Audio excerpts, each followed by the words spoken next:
Okay, welcome back. We will just go over to our studios and listen to Professor Tahiru Jega talk to us. Let's hear again how he announced the postponement of the elections. We'll be back shortly.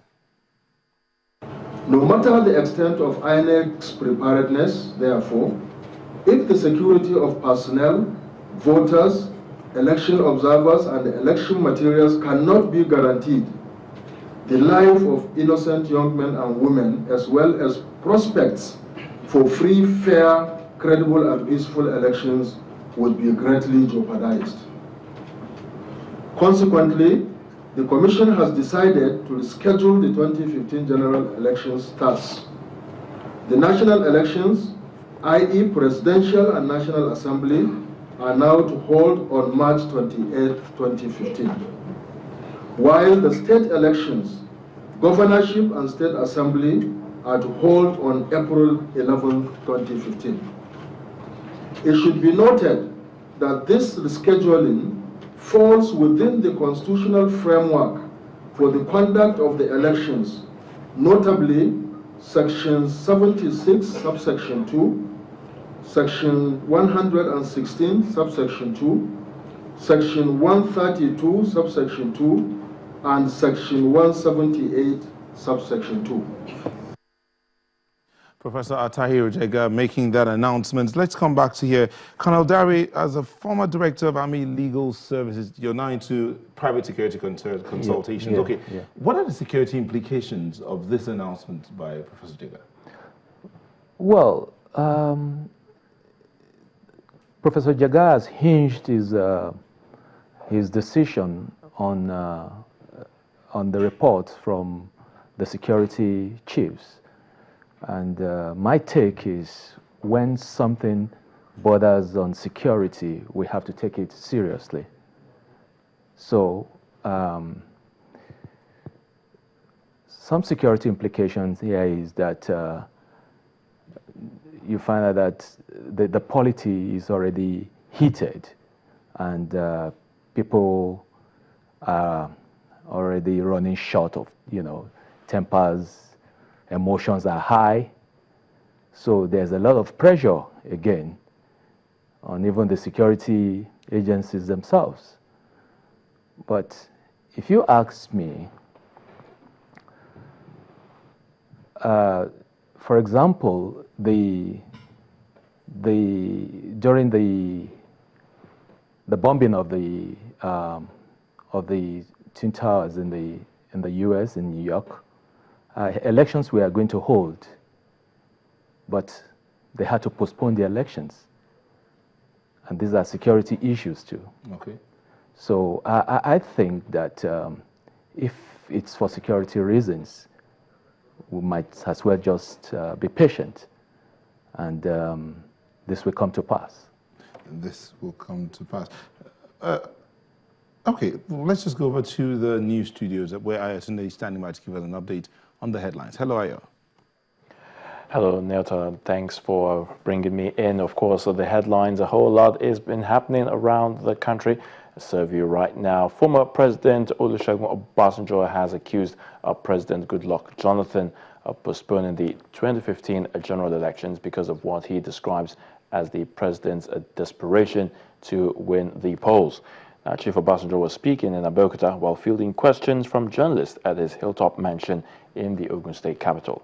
While also appealing to the gladiators in the elections to ensure that peace reign in the country, the former president cautioned against the removal of the chairman of INEC, Professor Tahiru Jega, as such move is capable of truncating the nation's democracy. Now, amidst the controversy over the shift in the date for the 2015 general elections, former military president General Ibrahim Babangida says he's optimistic that the polls will hold at the scheduled date, the rescheduled date that is, of March the 28th and April the 11th. He gave this assurance when members of the Arewa for Change paid him a courtesy visit at his hilltop residence in Mina, the Niger State capital. The former president also appealed to all Nigerians to support the efforts of the military in tackling the Boko Haram sect, explaining that the current insecurity is a challenge not just to the northeast, but the country as a whole.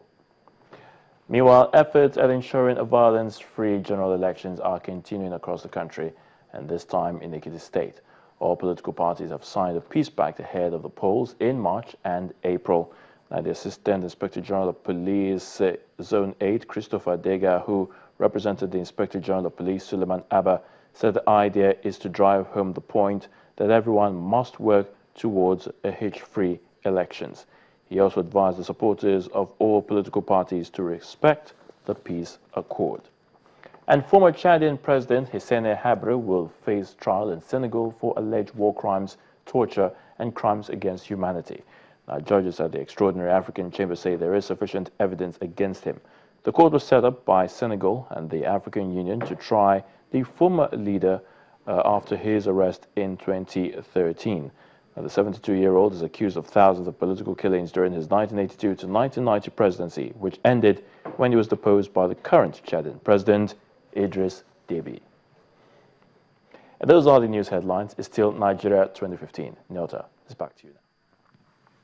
Thank you, Ayo. We'll go back to Professor Ademola Aderinle, who's an ECOWAS observer, as we discuss the elections as an observer for the ECOWAS. How would it be like? I mean, the European Union, for instance, has observers already in Nigeria who are here to observe the elections. And now with this postponement, they would have to continue waiting for the election. What would it be like for the observers that are already here and those who are still to come in? Yeah, I think I have to start with a point of correction. I am Ambassador Ademola Aderinle, and at times I act as an observer of elections in ECOWAS countries. With regard to this, our Nigerian election, I'm not an observer, I'm more or less a participant. At the same time, I could detach myself.